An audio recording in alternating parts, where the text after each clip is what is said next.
ಎಲ್ಲರಿಗೂ ನನ್ನ ನಮಸ್ಕಾರಗಳು. ಜೈ ಭೀಮ್, ಜೈ ಭೀಮ್, ಜೈ ಜೈ ಭೀಮ್. ಸ್ವಲ್ಪ ಜೋರಾಗಿ ಧ್ವನಿಯಲ್ಲಿ ಜೈ ಭೀಮ್ ಹೇಳಿ. ಇವತ್ತು ಬಾಬಾ ಸಾಹೇಬ್ ಅಂಬೇಡ್ಕರ್ ಸಂವಿಧಾನ ಕೊಟ್ಟಿಲ್ಲ ಅಂದರೆ ಈ ಕಾರ್ಯಕ್ರಮವು ನಡೆಯೋಕ್ಕೆ ಸಾಧ್ಯ ಆಗ್ತಾ ಇಲ್ಲ. ನೀವು ಇಲ್ಲಿ ನಿಲ್ಲಕ್ಕೆ ಸಾಧ್ಯ ಆಗ್ತಾ ಇಲ್ಲ. ನಾನು ಇಲ್ಲಿ ಮಂತ್ರಿಯಾಗಿ ನಿಲ್ಲಕ್ಕೆ ಸಾಧ್ಯ ಆಗ್ತಾ ಇಲ್ಲ. ಬಾಬಾ ಸಾಹೇಬ್ ಅಂಬೇಡ್ಕರ್ ಸಂವಿಧಾನ ಕೊಟ್ಟಿದ್ದ ಕಾರಣಕ್ಕೆ ನೀವು ಅಲ್ಲಿದ್ದೀರಾ, ನಾನು ಇಲ್ಲಿ ಮಂತ್ರಿಯಾಗಿ ನಿಂತಿದ್ದೀನಿ. ನಮ್ಮ ಕರ್ತವ್ಯ ಧರ್ಮ ಆಗ್ತಾ ತಾನೆ ಜೋರಾಗಿ ಜೈ ಭೀಮ್ ಹೇಳೋದು. ಜೈ ಭೀಮ್, ಜೈ ಭೀಮ್, ಜೈ ಜೈ ಭೀಮ್. ವೇದಿಕೆ ಮೇಲೆ ಆಸೀನಿರುವ ಹಿರಿಯರು, ಆತ್ಮೀಯರು, ನಮ್ಮ ಪಕ್ಷದ ಮುಖಂಡರಿದ್ರು, ಈಗಲೂ ನಮ್ಮ ಮುಖಂಡರೇ ಅವರು. ಯಾವಾಗ ಇದ್ರೂ ಸೋಮಣ್ಣ ಅಂದರೆ ನಮ್ಮ ಪಕ್ಷದಲ್ಲಿ, ಕಾಂಗ್ರೆಸ್ ಪಕ್ಷದಲ್ಲೇ ಇದ್ದರು. ಅವಾಗ ನಮ್ಮ ಪಕ್ಷದ ಮುಖಂಡರು ಅಂದವರು. ಈಗ BJP ಪಕ್ಷಕ್ಕೆ ಹೋದ್ರೂ ಹಳೆ ಮುಖಂಡರಿಗೆ ಮರೆಯೋಕ್ಕೆ ಸಾಧ್ಯ ಆಗ್ತಾ ಇಲ್ಲ. ನಮ್ಮ ಮುಖಂಡರಾದಂಥ ವಿ ಸೋಮಣ್ಣ ಅವರೇ, ಆತ್ಮೀಯ ಸ್ನೇಹಿತರು, ಲೋಕಸಭಾ ಸದಸ್ಯರಾದಂಥ PC ಮೋಹನ್ ಅವರೇ, ರಾಜ್ಯಸಭಾ ಸದಸ್ಯರಾದಂಥ ಲಹರ್ ಸಿಂಗ್ ಅವರೇ, KMDC ಚೇರ್ಮನ್ ಆತ್ಮೀಯರಾದಂಥ BK ಅಲ್ತಾಫ್ ಖಾನ್ ಅವರೇ, ಆತ್ಮೀಯ ಸ್ನೇಹಿತರಾದಂಥ ರವೀಂದ್ರ ಅವರೇ, ಆತ್ಮೀಯ ಆದಂಥ ಆರಿಫ್ ಪಾಷಾ ಅವರೇ, ಕುಮಾರ್ ಅವರೇ, ವೇದಿಕೆ ಮೇಲೆ ಆಸೀನಿರುವ ಎಲ್ಲ ಅಧಿಕಾರಿಗಳೇ, ಇಲ್ಲಿದ್ದಂಥ ಎಲ್ಲ ಆತ್ಮೀಯರೇ, ಇವತ್ತು ಭಾಳ ದಿನದಿಂದ ಆ ಕನಸಿತ್ತು. ಆ ಕನಸನ್ನು ಸೋಮಣ್ಣ ಅವರು ನೆನ್ಸು ಮಾಡಿದ್ದಾರೆ ಅಂತ ನಾನು ಭಾವಿಸ್ತಾ ಇದ್ದೀನಿ. ಭಾಳ ವರ್ಷದಿಂದ ಜನಗಳಿಗೆ ಮೋಹನಣ್ಣ, ಇದು ನಮ್ಮ ವಿಜಯನಗರ ಚಂದ್ರಾಲೋಟ ಹೋಗ್ಬೇಕಾದ್ರೆ ಈ ಫ್ಲವರ್ ಮೇಲೇ ಹೋಗ್ಬೇಕಾಗ್ತದೆ. ಆ ಕಾರಣಕ್ಕೆ ಭಾಳ ವರ್ಷದಿಂದ ಆ ಕನಸಿತ್ತು. ಆ ಕನಸನ್ನು ಸೋಮಣ್ಣ ಅವರು ರೈಲ್ವೆ ಮಿನಿಸ್ಟರ್ ಆಗಿ ಭಾಳ ವರ್ಷದಿಂದ ಕನಸಿತ್ತು, ಏನು ಈಚೀಚೆಗಿಲ್ಲ. ಭಾಳ ವರ್ಷದಿಂದ ಕನಸಿದ್ದು ಅದು ಯಾರನ್ನು ಮಾಡಿದಂದರೆ ಅದು ಸೋಮಣ್ಣ ಅವ್ರು ಮಾಡಿದ್ದಾರೆ ಅಂತ ಹೇಳಕ್ಕೆ ಬರ್ತೇನೆ. ಅದ್ರ ಜೊತೆಯಲ್ಲಿ ಈ ಫ್ಲೇವರ್ ಇದೊಂದೇ ಅಲ್ಲ ಮೋಹನಣ್ಣ, ರೋಡ್ ವೈಂಡಿಂಗು ಆಗಬೇಕು. 240 ಕೋಟಿ ಸ್ಯಾಂಕ್ಷನ್ ಮಾಡ್ಕೊಂಡಿದ್ದೀನ. ಆ ರೋಡ್ ವೈಂಡಿಂಗ್ ಕೆಲಸನೂ ನನ್ನ ಅನಿಸಿಕೆ ಒಂದೂವರೆ ತಿಂಗಳಲ್ಲಿ ಆ ಗುದ್ಲಿ ಪೂಜೆ ಮಾಡಿ ಆ ಕೆಲಸನ ನಾವು ಶುರು ಮಾಡ್ತೀವಿ. ಆ ರೋಡ್ ವೈಂಡಿಂಗ್ ಆಗಿ ಈ ಫ್ಲೇವರ್ ಆಗಿದ್ದರೆ ಜನಗಳಿಗೆ ಎಷ್ಟು ಅನುಕೂಲ ಆಗ್ತದೆ ಅಂದರೆ ನಾನು ಹೇಳೋಕ್ಕೆ ಸಾಧ್ಯನ. ಅಷ್ಟು ಒಳ್ಳೆ ಕೆಲಸನ ನಮ್ಮ ಸೋಮಣ್ಣ ಅವ್ರು ಮಾಡಿದ್ದಾರೆ. ನಮ್ಮ ಕ್ಷೇತ್ರದ ಎಲ್ಲ ಜನತೆ ಪರವಾಗಿ ನನ್ನ ಕಡೆಯಿಂದ ಅವರಿಗೆ ಹೃದಯದಿಂದ ಧನ್ಯವಾದಗಳು ಸಲ್ಲಿಸ್ತೀನಿ. ಸೋಮಣ್ಣ ಅಂದರೆ ಎಲ್ಲರಿಗೂ ಗೊತ್ತಿರೋದು ವಿಚಾರ. ನಾನು ಮುಂಚೆ ಫಸ್ಟ್ ಟೈಮ್ MLA ಆಗಬೇಕಾದ್ರೆ ಭಾಳ ಜನ ಲೀಡರ್ಗಳು ಸರ್ದಾರ್ ಅಂತ ಇದ್ದರು, ನಮ್ಮ ಬೇಗ್ ಸಾಹೇಬ್ರು ಈಗ ಬಂದಿದ್ದರು. ಯಾವತ್ತೂ ಅವ್ರು ಬರಲ್ಲ, ಅಷ್ಟು ಬೇಗ ಆಯ್ತು. 90 ವರ್ಷ ಆಗಿದೆ ಅವರು. ಬೇಗ್ ಸಾಹೇಬ್ರು ಅಂತ ಸುಬಾನೆ ಮಜ್ಜಿದವರು, ಏನು ರೀ ಬೆಳಗ್ಗೆ ಯಾವತ್ತೂ ಬರೋಲ್ಲ, ಇವತ್ತು ಬಂದಿದೆ ಅಂದರೆ ಇಲ್ಲ ಸರ್ ನಮ್ಮ ಲೀಡರ್ ಬಂದವರು ಸೋಮಣ್ಣ ಅವ್ರಿಗೋಸ್ಕರ ಬಂದಿದೆ ಅಂತ ಭೇಟಿ ಮಾಡಕ್ಕೆ ಬಂದಿದ್ದಾರೆ. ಅಲ್ಲೇ ಕಾಣ್ತದೆ ಸೋಮಣ್ಣ ಅವರು ಯಾವ ಥರ ಅಂತ ಹೇಳ್ಬಿಟ್ಟು ನಾವೇನು ಹೇಳಂಗಿಲ್ಲ, ಅವ್ರ ಪ್ರೀತಿನೇ ಇಲ್ಲಿ ಕಾಣಿಸ್ತಾ ಇದೆ. ಈಗ ನನ್ನ ಕ್ಷೇತ್ರ, ಅವ್ರ ಕ್ಷೇತ್ರ, ಇವ್ರು ಹೇಳ್ದಂಗೆ ನಾನು ಮುಂಚೆ ಚಾಮರಾಜಪೇಟೆಯಲ್ಲಿದ್ದರೆ ಚಾಮರಾಜಪೇಟೆಯಲ್ಲಿ ಆಜಾದ್ ನಗರ ಸಿಗ್ತಾ ಇತ್ತು.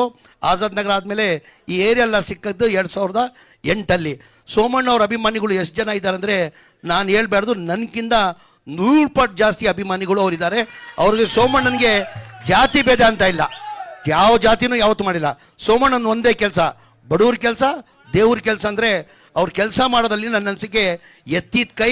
ನನಗೆ ಹೇಳ್ತಾಯಿದ್ರು, ನಾನು ಮೊದಲೇ ಬಾರಿ MLA ಆಗಬೇಕಾದ್ರೆ PC ಮೋಹನಣ್ಣ, ಇವರೆಲ್ಲ ಸ್ನೇಹಿತರೆಲ್ಲ ನನ್ನ ಜೊತೆ ನಂದೇ ಕ್ಷೇತ್ರ ತಾನೆ ಸರ್, ಮರಿ ಸರ್ ನೀವು ಹೊಸದಾಗಿ ಗೆದ್ದಿದ್ದೀರಾ, ನೀವು ಕೆಲಸ ಮಾಡಬೇಕಾದ್ರೆ ಕಲಿಬೇಕಾದ್ರೆ ನಡೀರಿ ಸೋಮಣ್ಣ ಯಾವ ಥರ ಕೆಲಸ ಮಾಡ್ತಾರೆ ವಿಜಯನಗರ ನೋಡಿ ಅಂತ ಜನ ಹೇಳೋರು.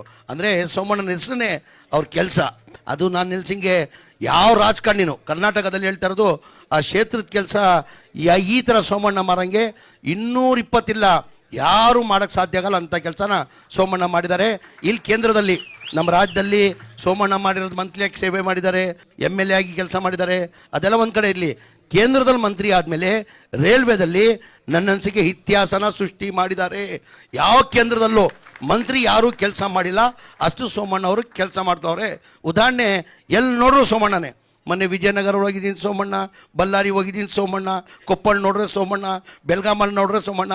ಇಡೀ ರಾಜ್ಯದಲ್ಲಿ ಎಲ್ಲ ನಾನು ನೋಡಿ ರೈಲ್ವೆ ಕೆಲಸ ಇವತ್ತು ಆಗ್ತಾ ಇದೆ ಅಂದರೆ ಅದು ಸೋಮಣ್ಣ. ಇಲ್ಲಿ ಬಂದರೆ ನಮ್ಮ ರಾಜ್ಯದಲ್ಲಿಲ್ಲ, ಬೇರೆ ದೇಶದಲ್ಲಿ ಎಲ್ಲ ಕಡೆ ಎಲ್ಲಿದ್ದಾರಪ್ಪ ಸೋಮಣ್ಣ ಅಂದರೆ ಮಧ್ಯಪ್ರದೇಶದಲ್ಲಿದ್ದಾರೆ, ಎಲ್ಲಿದ್ದಾರಪ್ಪ ಸೋಮಣ್ಣ ಅಂದರೆ ಆಂಧ್ರದಲ್ಲಿದ್ದಾರೆ, ಎಲ್ಲಪ್ಪ ಸೋಮಣ್ಣ ಇದ್ದಾರೆ ಅಂದರೆ ಮಹಾರಾಷ್ಟ್ರದಲ್ಲಿದ್ದಾರೆ, ಎಲ್ಲಪ್ಪ ಸೋಮಣ್ಣ ಅಂದರೆ ಗುಜರಾತಲ್ಲಿದ್ದಾರೆ. ಅಂದರೆ ಆ ಕೆಲಸ ಇದೆಯಲ್ಲ ಬೇರೆ ಯಾರಿಂದನೂ ಮಾಡೋಕ್ಕೆ ಸಾಧ್ಯ ಆಗಲ್ಲ. ನಮ್ಮದೇ ಉದಾಹರಣೆ, ಈಗ ಬಳ್ಳಾರಿ ಮತ್ತು ವಿಜಯನಗರ ಜಿಲ್ಲಾ ಉಸ್ತುವಾರಿ ಮಂತ್ರಿ ನಾನು ಆಗಿದ್ದೀನಿ. ಒಂದು ಲೈನ್ ಕನೆಕ್ಷನ್ ಮಾಡಬೇಕಾದ್ರೆ 2300 ಕೋಟಿ ನಮ್ಮ ಜಿಲ್ಲೆಗೆ ಕೊಟ್ಟಿದ್ದಾರೆ. ಎಷ್ಟು? 2300 ಕೋಟಿ.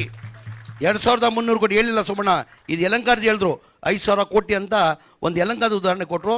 ನನ್ನ ಜಿಲ್ಲೆಯಲ್ಲೇ 2372 ಕೋಟಿ ಎಕ್ಸ್ಟ್ರಾ ಲೈನ್ ಮಾಡೋಕ್ಕೆ ವಿಜಯನಗರ ಬಳ್ಳಾರಿ ಯಾರಿಂದ ರೀ ಸಾಧ್ಯ? ಅದು ಯಾರಿಂದ ಸಾಧ್ಯ? ಅದು ಒಬ್ಬರಿಂದಾನೇ ಸಾಧ್ಯ, ಅದು ಸೋಮಣ್ಣಯಿಂದ ಸಾಧ್ಯ. ಹಾಗಾಗಿ ಸೋಮಣ್ಣ ಒಳ್ಳೆ ನನ್ನ ಅನಿಸಿಕಣ ನೀವು ಮಾಡ್ತಿರೋದು ಕೆಲಸ ಯಾರು ಬೇರೆಯವ್ರು ಮಾಡೋಕ್ಕೆ ಸಾಧ್ಯ ಆಗ್ತಾ ಪಕ್ಷ ಭೇದ ಬಿಟ್ಟು ನೀವು ಮಾಡಿದ್ರೆ ಕೆಲಸ ನಾವು ಮೆಚ್ಕೊಳ್ಳೇಬೇಕಾಗ್ತದೆ. ಒಳ್ಳೆ ಕೆಲಸನ ಮಾಡಿದ್ದೀರಾ. ನಿಮ್ಮ ನೋಡಿ ನಾವೆಲ್ಲ ಕೆಲಸನ ಕಲಿಬೇಕಾಗ್ತದೆ. ಈ ಭಾಳ ವರ್ಷದಿಂದ ಈ ಕನಸಿತ್ತು, ಆ ಕೆಲಸನ ನೀವು ನೆನೆಸು ಮಾಡಿದ್ದೀರಂತ ಇನ್ನೊಂದು ಬಾರಿ ಧನ್ಯವಾದಗಳು ಸಲ್ಲಿಸಿ PC ಮೋಹನ್ ಅವರು ನಮ್ಮ ಕ್ಷೇತ್ರಕ್ಕೆ ಬಂದಿದ್ದಾರೆ. ಅವರು ನಮ್ಮ MP ಆಗಿದ್ದಾರೆ. ಅವ್ರಿಗೂ ಧನ್ಯವಾದ. ಅವರು ಒಂಥರ ಕಾಂಟ್ರವರ್ಸಿನೇ ಇಲ್ಲ. ಬಸವಣ್ಣ ಹೇಳ್ದಂಗೆ ನೋ ಕಾಂಟ್ರವರ್ಸಿ. ಯಾರು ಏನಾರು ಮಾಡ್ಕೊಂಡು ಹೋಗಲಿ, ನಾನು ಇಲ್ಲ ಅನ್ನೋ ಹೂನು ಅನ್ನಲ್ಲ, ನಡೀತಾ ಇರಿ ಅಂತ ಹೋಗ್ತಾನೆ ಇರ್ತಾರೆ. No controversy. ಹಾಗೆ ಲಹರ್ ಸಿಂಗ್ ಸಾಬ್ರು ಪಾಪ ಭಾಳ ಒಳ್ಳೆಯವರಿದ್ದಾರೆ. ಲಹರ್ ಸಿಂಗ್ ಸಾಬ್ರನ್ನ ಭಾಳ ಸೆಕ್ಯುಲರ್ ಲೀಡರ್. ಆವಾಗ ನಂತವನು ಬರ್ತಾ ಇರ್ತಾರೆ, ಸಣ್ಣ ಪುಟ್ಟ ಕಾರ್ಯಕ್ರಮ ಮಾಡ್ಕೊಂಡು ಹೋಗ್ತಾರೆ. ಅವರು ಇವತ್ತು ಬಂದಿದ್ದಾರೆ. ಅವರು ರವೀಂದ್ರ ಅಂದರೆ ಈಗ ಹೀರೋ, ಹ್ಯಾಟ್ರಿಕ್ ಹೀರೋ ಅಂದರೆ ಈ ಈ ವಿಜಯಗಳು ಈ ಸಂಪಾದನೆ ಮಾಡೋಕ್ಕಾಗಲ್ಲ.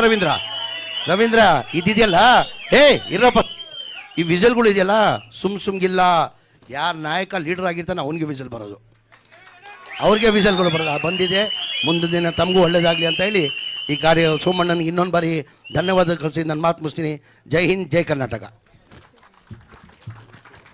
ಧನ್ಯವಾದಗಳು ಜಮೀರಮ್ಮ ಸಾಹೇಬ್ರೆ. PC ಮೋಹನ್ ಅವರು ಒಂದೆರಡು ಮಾತಾಡಬೇಕು. ಅವ್ರು ಸೋಮಣ್ಣಂದು ಸಿಂಪಲ್ ಸೀಟ್ ಅಣ್ಣ, ಸೋಮಣ್ಣಂದು ಸಿಂಪಲ್ ಸೀಟ್ ನೋಡಿದ್ದೀರಾ? ಒಬ್ಬ ಇವಾಗ ಚೇರ್ಮನ್ ಆಗಿರೋನು ಅವ್ರು ಹಿಡಿಯೋಕ್ಕಾಗಲ್ಲ. ಆದ್ರೂ ಪ್ರೋಟೋಕಾಲ್ ಹಂಗೆ ಹಿಂಗಂತ ಗತ್ತೋಸ್ತಾರೆ. ಒಂದು ಮಿನಿಸ್ಟರ್ ಆದರೂ, ರಾಜ್ಯದ ಮಿನಿಸ್ಟರ್ ಆದ್ರೂ ಒಂದು ಗತ್ತೋಸ್ತಾರೆ. ಕೇಂದ್ರದ ಮಂತ್ರಿ ಆಗಿಬಿಟ್ಟು ಸ್ವಾಗತ ಭಾಷಣ ಮಾಡ್ತಾರಂದ್ರೆ ಎಷ್ಟು ದೊಡ್ಡ ಮನುಷ್ಯ ಇರ್ಬೋದ್ರಿ, ಎಷ್ಟು ದೊಡ್ಡ ಮನುಷ್ಯ ಇರ್ಬೋದ್ರಿ.